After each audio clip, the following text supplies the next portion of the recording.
Okay, it's time for another Kickstarter unboxing. This one is for Iron Kingdom's Requiem from Privateer Press. Let's see, they wanted $100,000 for the project. They got $594,000. I pledged at the $100 level, which got me all of the basic books, the setting book, the Monstronomicon, and a three-part adventure. It's either 3 or 4-part adventure. Legend of Witchfire adventure on the GM screen. I also got a couple of add-ons of miniatures that they were that you could get whenever you did the Kickstarter as well. As well as with all of these, you got the PDF at this level for each one of the books as well. This Kickstarter is actually to convert a pre-existing game with its own system, Iron Kingdoms, into a into 5th edition D&D. So let's see what everything looks like here.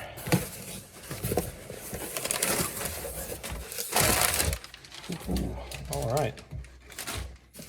So what we've got here is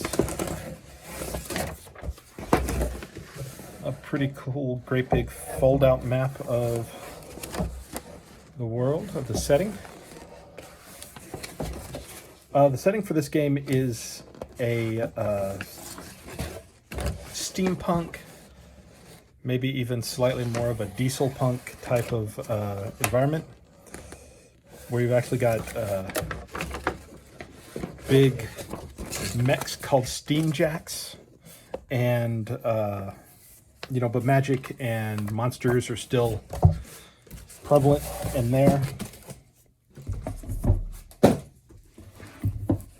So, you can see right here on the back cover one of the big steamjacks, and they've got their own races. Some of the standard elves and I think dwarves, but they've got a couple of their own as well, which are pretty cool. It's very political. They've got a very, very well fleshed out world, which is kind of cool. See, and you've got a little bit of a glare there. The armor and the guns. The elves there, beautiful artwork. Look at that. I like that a lot.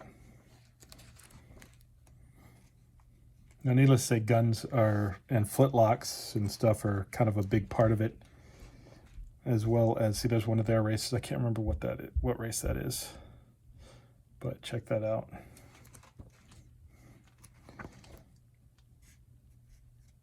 They've got kind of powered armor as well.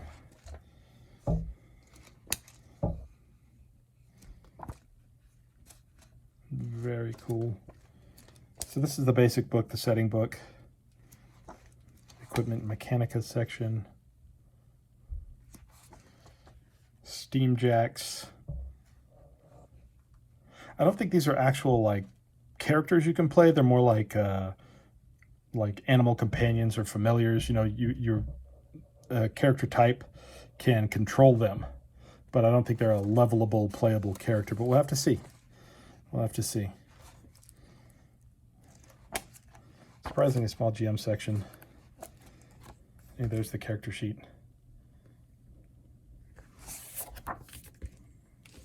Looks cool. Very neat. The Monstronomicon. Nice glossy hardbacks.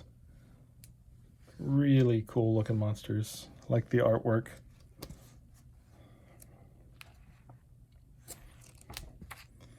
That's very cool. Now, because of shipping issues, it looks like some of my stuff wasn't in this one. They shipped out all the books because they received all the books and they didn't want to wait any longer for providing stuff to the backers. But so it's kind of obvious that some of the stuff's not here. Spine Ripper. Worms. Very cool stuff. I like that. And because it's 5th edition, I can just throw it into, you know, any other kind of game I'm looking to run and add on. Legend of the Whipfire. Okay, so it's for adventure for levels 1 to 4.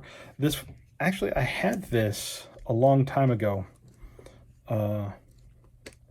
Whenever Iron Kingdoms first came out, I had this adventure, and I ran the first half of it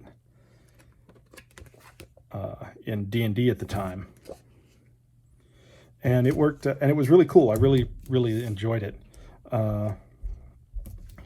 but I lost it over time. You know, lent out to friends, moved a couple of times, and it just never came back, and lost track of where it was.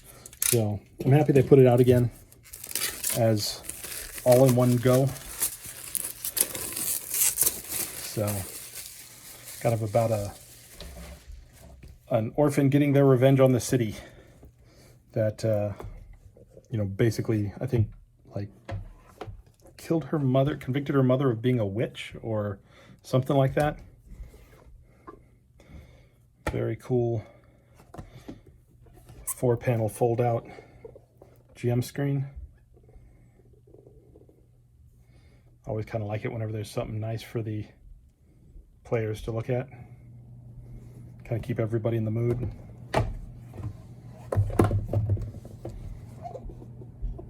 I like the fact it doesn't look like they tried to cram too much into it. A lot of GM screens have a problem of putting too much in there.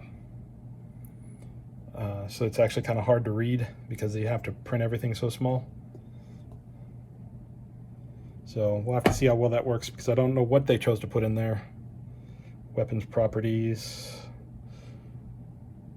travel pace and special movement, and object hardness and hit points, typical difficulties. Yeah. Conditions. Oh, nice. They've actually got the conditions explained. That could be useful. You know, things that you kind of have to always flip through, not things that you know by heart by like the 3rd or 4th game session. Oh, neat. That looks pretty cool, just like that. Bad guys on both sides, good guys on both sides.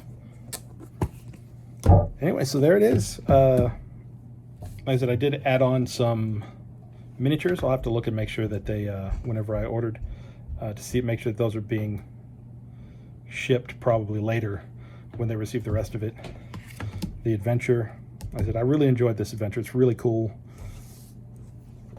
Monsternomicon, who doesn't need more monsters? And then the game itself, which has a lot of neat stuff, because this is a very, like I said, steampunk / kind of diesel punk setting. So there's a lot of tech rules in here that could be fun, especially for the steam jacks and the autonomous mechs and the interactions that they have for technology and magic. I remember in their game, the actual Iron Kingdoms game with its own rules was pretty cool for those rules. But that game was based a little bit on a miniatures battles. It kind of grew out of that, which most games do grow out of a war game into that. But so it'll be neat. I like the way that looks. Ogren traits. I guess that's the race, the Ogren, maybe. Nis.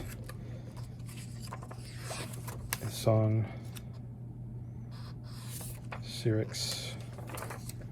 Yeah, but there's a lot for this already, because like I said, this was an established and well fleshed out game setting in its own rules.